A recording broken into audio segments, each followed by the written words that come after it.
انسان نماز چھوڑتا ہے وہ منافق بھی ہو جاتا ہے۔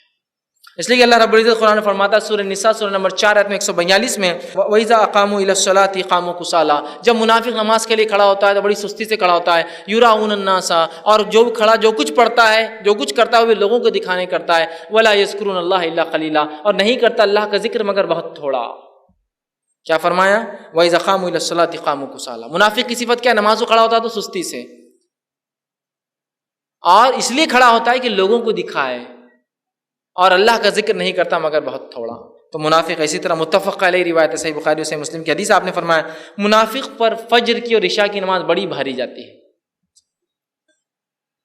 یہ میرے بارے میں اور آپ کے بارے میں بات نہیں ہو رہی، منافق پر فجر اور عشاء کی نماز بھاری جاتی ہے۔ اللہ ہم پہ رحم کرے، واقعی میں ہم پر فجر اور عشاء کی نماز مشکل ہو گئی ہے۔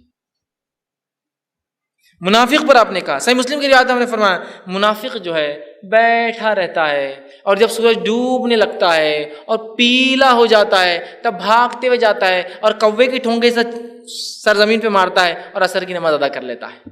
وہ اتنی سستی کہ سورج ڈوب رہا ہے، لال جب ہو جاتا ہے تو بھاگتا ہے اٹھتے ہوئے، جاتا ہے اور 4 رکعت تاکہ مسلمانوں کو بتائے میں مسلمان ہوں، بھائی کافر نہیں ہوا، اور ٹھونگ مارتا ہے 4، مطلب 4 سجدے، مطلب اس نے نمازیں پڑھی اور اس کے بعد ختم کر دیتا ہے۔